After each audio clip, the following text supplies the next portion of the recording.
Bismillahirrahmanirrahim. Assalamualaikum warahmatullahi wabarakatuh.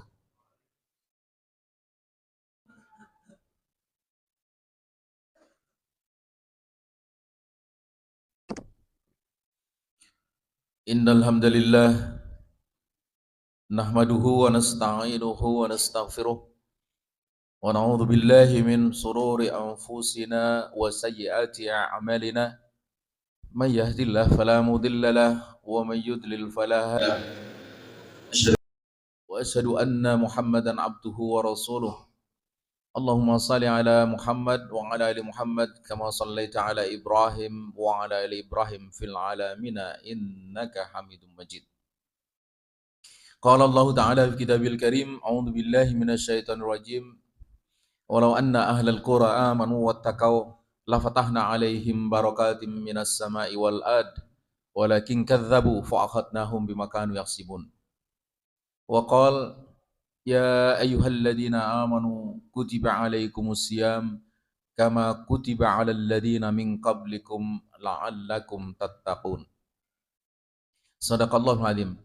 Ma'asyiral muslimin rahimakumullah, usikum wa iyaya bitaqwallah faqad fazal muttaqun. Kama qala Allah Ta'ala fi kitabil karim, a'udzu billahi minasyaitonir rajim. Ya ayyuhalladzina amanu taqullaha haqqa tuqatih wa la tamutunna illa wa antum muslimun. Hadirin sidang salat Jumat yang berbahagia rahimakumullah, dalam waktu yang tak lama lagi insyaallah kita akan berjumpa dengan bulan yang luar biasa. Bulan yang disebut oleh Nabi sebagai Sayyidus Suhur, penghulu para bulan, top-topnya bulan, yang kedatangannya sungguh kita sangat harapkan. Bahkan kita diajarkan oleh Nabi Allah Muhammad SAW doa khusus untuk mengharapkan kita sampai umur kita kepada bulan itu. Allahumma barik lana fi sa'bana wa balikna Ramadan. Bahkan doa ini sudah dilanturkan sebelum Sa'ban. Pada bulan Rajab, Allahumma barik lana fi Rajab wa Sa'bana wa balikna Ramadan. Tak ada satu bulan yang begitu rupa diharapkan sampai Nabi mengajarkan kepada kita doa khusus agar kita disampaikan umur kepada bulan itu. Tidak bulan Syawal, tidak bulan Muharram, tidak bulan Haji, tidak bulan yang lain kecuali bulan Ramadan. Dan kita dituntut pula untuk menyambutnya, mengucapkan selamat datang. Qad atakum Ramadan, Sayyidus Suhur, famarhaban bih wa ahlan. Jemaah sekalian, bila kita mengacu kepada data hasil perhitungan, ijtima akhir bulan Sa'ban itu akan terjadi pada Jumat 28 Februari tahun 2025 pada jam 00.44 GMT, yang pada malam itu Jumat Maghrib di hampir seluruh wilayah dunia Islam hilal itu insya Allah akan terlihat. Di wilayah negeri kita ketinggiannya sampai 4,5 derajat. Jadi insya Allah kita akan memulai bulan Ramadan secara sama pada 1 Maret. Hanya mungkin akan berbeda kapan mengakhirinya. Ada yang mungkin nanti sebagian 1 Syawal pada 30 Maret, mungkin sebagian lagi pada 31 Maret. Tapi apapun jamaah sekalian, kita harus menyambutnya dengan penuh sukacita. Siapa saja yang menyambut kedatangan bulan Ramadan dengan biasa-biasa saja, apalagi dengan penuh gundah gulana, maka dipastikan bahwa orang ini tak paham kebaikan-kebaikan bulan Ramadan. Sebegitu rupa hebatnya atau istimewanya bulan Ramadan sampai Nabi menyambutnya secara khusus dengan menyampaikan khutbah. Dan lihatlah apa yang dikatakan oleh Nabi dalam khutbah itu. Ya ayuhan nas, kata beliau, wahai sekalian umat manusia, qad adhallakum sahrun azimun Sungguh telah menaungi kalian bulan yang agung, sahrun mubarakun, bulan yang penuh berkah. Sahrun fihi lailatun, bulan yang di dalamnya ada satu malam. Khairun min alfi sahr, lebih baik daripada 1000 bulan. Tak ada satu bulan di bulan lainnya yang lebih baik daripada malam itu, kecuali ada di bulan Ramadan. Begitu istimewanya bulan itu sampai Nabi mengatakan, man taqarraba fihi bi khoslatin minal khairi, barang siapa yang mendekatkan diri kepada Allah dengan melakukan amal-amal kebaikan yang bersifat sunnah, karena kaman ada bi khairin, kaman ada, bagaikan dia melaksanakan kewajiban di bulan lain. Bagaimana kalau kita melaksanakan kewajiban pada bulan itu? Waman ada faridotan karena kaman ada sab'ina faridotan fi masiwa. Maka dia diganjar 70 kali lipat dibanding dengan dia melaksanakan kewajiban di bulan lain. Sampai Nabi mengatakan pula, lau ya'lamun nas ma fi Ramadan minal khairat. Andai manusia itu tahu kebaikan-kebaikan yang ada pada bulan Ramadan, latamannau ayyakuna ramadhana sanatan kullaha. Maka dia akan berharap seluruh bulan sepanjang satu tahun itu semuanya menjadi bulan Ramadan. Tapi itu tak mungkin, karena Allah telah menetapkan bahwa bulan Ramadan itu hanya sekali saja, 1 dari 12. Dan kapan itu? Insya Allah tak lama lagi. Ya mas sekalian, akan tetapi penting kita memperhatikan, jauh dari kita penting memperhatikan apa yang dikatakan oleh Nabi dalam hadis riwayat An-Nasa'i. Kam min sha'imin laisa lahu min siyamihi illal ju' wal atas. Betapa banyak orang yang berpuasa, dia tidak mendapatkan apa-apa dari puasa itu kecuali rasa lapar dan dahaga. Tidak mendapatkan pahala, tak pula mendapatkan asar atau pengaruh atau impact dari dia melaksanakan puasa. Yang impact itu kita semua tahu itu adalah bagian terpenting dari hidup kita sebagai seorang muslim. Apa itu? Takwa. Ya ayyuhalladzina amanu kutiba alaikumusiyam kama kutiba alal ladzina min qablikum la'allakum tattaqun. Tak mendapatkan pahala, tak mendapatkan impact, pengaruh, tak mendapatkan tambahan takwa.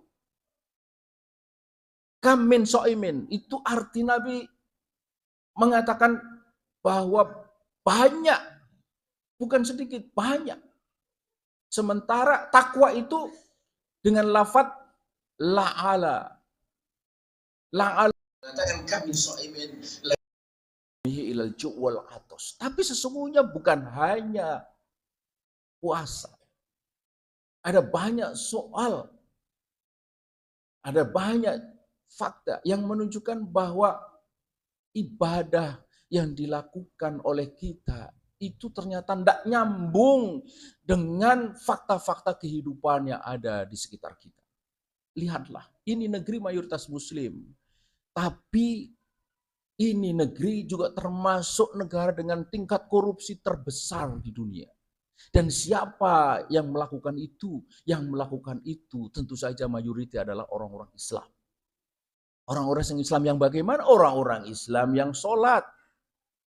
Padahal sholat sudah dikatakan oleh Allah, inna sholata tanha anil fahsai wal munkar. Kenapa dia sholat tapi tetap melakukan perbuatan fasik dan mungkar? Dia haji. Bahkan jamaah sekalian kita harus malu. Di antara yang kemudian diadili sebagai melakukan tindakan korupsi adalah pejabat-pejabat yang mengurusi bidang agama. Bahkan juga bidang haji. Ada dirjen haji masuk penjara gara-gara korupsi. 2 menteri agama kita masuk penjara. Menteri agama masuk penjara. Apakah dia tidak sholat? Sholat. Apakah dia tidak puasa? Puasa. Apakah dia tidak haji? Tentu wong itu urusannya. Sehari-hari. Bila demikian lalu di mana letak masalahnya? Jemaah sekalian, ini yang mesti kita perhatikan betul sebelum kita nanti insya Allah terkabul doa kita sampai di bulan Ramadan. Bahwa soal penghayatan dalam ibadah. Ibadah itu penuh dengan lafaz-lafaz. yang kita ucapkan, penuh dengan gerakan-gerakan yang kita lakukan. Dan itu semua bukanlah lafaz yang kosong, bukanlah gerakan yang kosong, tapi itu semua penuh dengan makna. Lihatlah ketika kita sholat, kita sujud, meletakkan bagian yang paling kita jaga kehormatannya, muka kita, di titik paling rendah, di bawah bagian dari tubuh kita yang kita bilang itu bagian paling kotor, pantat kita. Menunjukkan apa? Menunjukkan bahwa kita ini tunduk, runduk, patuh di hadapan Zat yang maha besar, Allahu Akbar. Itulah Allah Subhanahu wa ta'ala. Kalau kita pahami betul, tak pantas kita ini memiliki sikap sombong, takabur. Sikap menentang Zat Allah terhadap perintah dan larangannya. Tapi lihatlah betapa banyak orang yang dia sujud tapi sekaligus menentang perintah Allah. Jemaah sekalian, kita ini duduk di antara sujud mengucapkan Rabbi firli. Ya Allah, ampunilah aku. Berapa kali? Hitung sendiri. Berapa kali kita dalam sholat itu mengucapkan Rabbi firli. Itu artinya pengakuan, confession bahwa aku ini bersalah. Ya Allah, ampunilah aku. Apa yang mesti dilakukan untuk orang yang sudah mengaku bersalah? Ya jangan berbuat salah lagi. Tapi apa yang kemudian terjadi? Selepas sholat dia melakukan perbuatan fasik dan mungkar, korupsi jalan terus dan sebagainya dan sebagainya.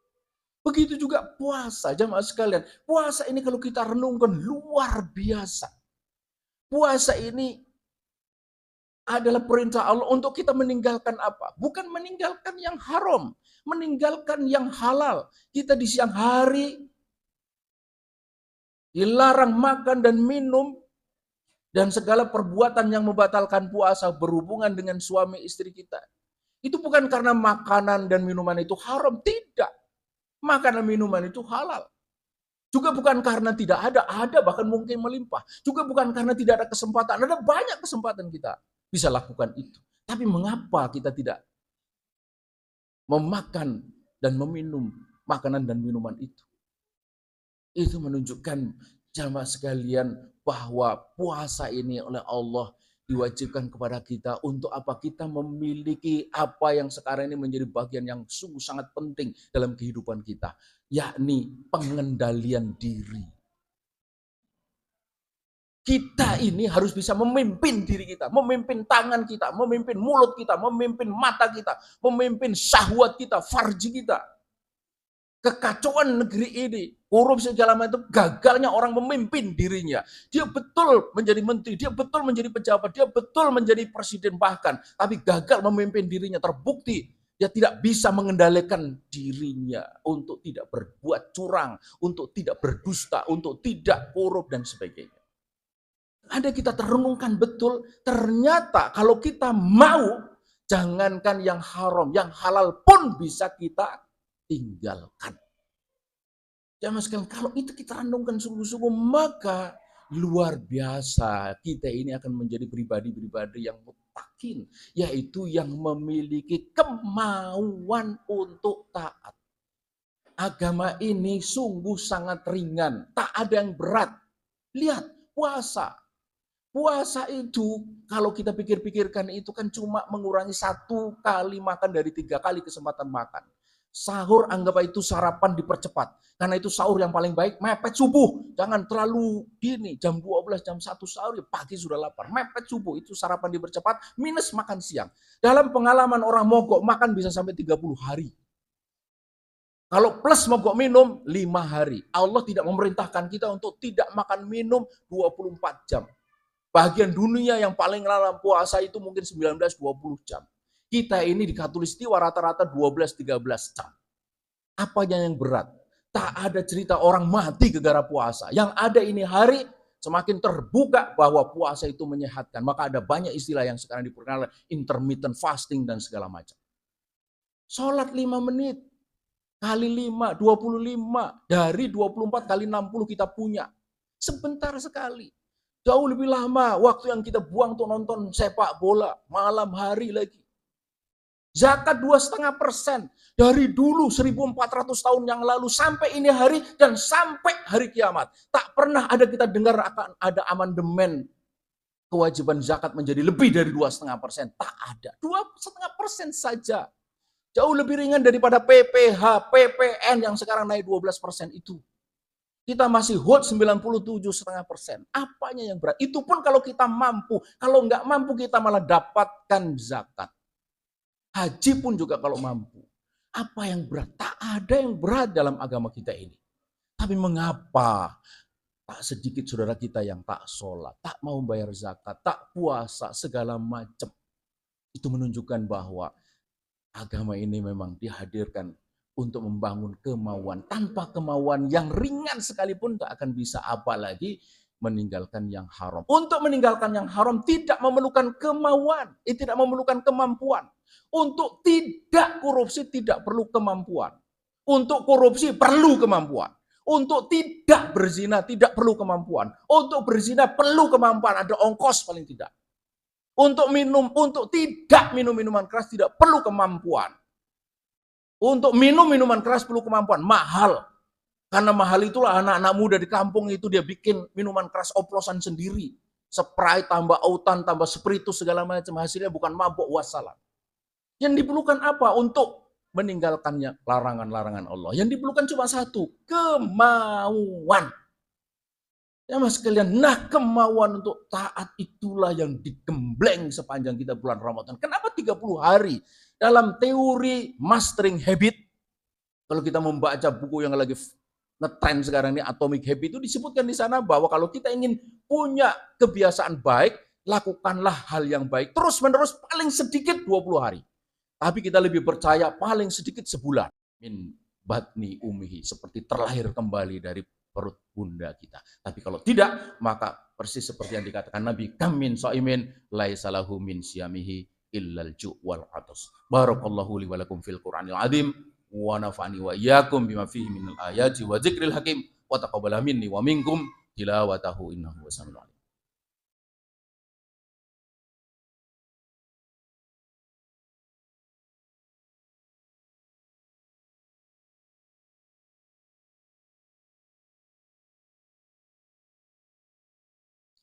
Alhamdulillah, alhamdulillahilladzi hadana li hada wa ma kunna linahtadiya laula an hadana Allah. Asyhadu an la ilaha illallah wahdahu la syarikalah wa asyhadu anna Muhammadan abduhu wa rasuluh. Allahumma shalli ala Muhammad wa ala ali Muhammad kama shallaita ala Ibrahim wa ala ali Ibrahim fil alamin innaka Hamidum Majid. Ma'asyiral muslimin rahimakumullah. Karena itu penting bagi kita untuk segera menggembirakan hati kita. Ini persiapan dasar, persiapan mental. Kalau kita gembira, maka insya Allah kita menyambut Ramadan itu, masuki bulan Ramadan juga dengan penuh rasa syukur dan melakukan semua ibadah itu dengan ringan. Yang kedua tentu saja persiapan fisik. Apapun puasa itu memerlukan kesamaptaan fisik. Jaga kesehatan, makanlah sahur karena dalam sahur itu ada barokah. Dan yang ketiga tentu saja adalah persiapan penghayatan agar puasa kita yang sangat berharga, yang hanya ketemu 1 tahun sekali, tahun depan belum tentu, bahkan tahun ini juga belum tentu kita ketemu, karena bisa saja besok kita meninggal, 1 hari sebelumnya dipanggil oleh Allah Subhanahu wa Ta'ala. Saya baru saja kehilangan kakak ipar kemarin meninggal, itu berapa hari menjelang Ramadan, dan kita semua masih ada kemungkinan untuk tidak bisa berjumpa dengan bulan Ramadan. Karena itu jangan sia-siakan, persiapkan dengan baik-baik agar kemudian kita bisa mencapai apa yang menjadi tujuan utama dari puasa, yaitu menjadikan kita makin bertakwa. Karena itulah nilai kita di hadapan Allah Subhanahu wa Ta'ala. Inna akramakum indallahi atqakum. Orang yang paling mulia adalah orang yang paling bertakwa di antara kalian. Akhirnya marilah kita tutup khutbah ini bersama-sama berdoa, mohon kepada Allah dengan penuh khusyuk, khudu, tadarruk, berharap mudah-mudahan Allah mengabulkan semua yang kita mintakan. Innallaha wa malaikatahu yusholluna 'alan nabi ya ayyuhalladzina amanu shallu 'alaihi wa sallimu taslima. Allahumma shalli ala sayyidina Muhammad wa ala alihi wa ashabi ajmain. Amin amin ya rabbal alamin. Rabbana ighfir lana dzunubana wa liwalidina warhamhum kama rabbayana shighara. ولجميع المسلمين والمسلمات والمؤمنين والمؤمنات الأحياء منهم والأموات يا رب العالمين. اللهم إنا نسألك سلامة في الدين وعافية في الجسد وزيادة في العلم وبركة في الرزق وتوبة قبل الموت ورحمة عند الموت ومغفرة بعد الموت. اللهم هون علينا في سكرة الموت والنجاة من النار والعفو عند الحساب. Allahumma arinal haqqa haqqa warzuqna ittiba'ah wa arinal batila batila warzuqna istinabah. Allahumma a'izzal Islam wal muslimin wa ahlikil kafarata wal musyrikin wa dammir a'da'ana a'da'd-din. Allahumma ansur man nasaraddin. Allahumma ansur ikhwanana fi kulli makan.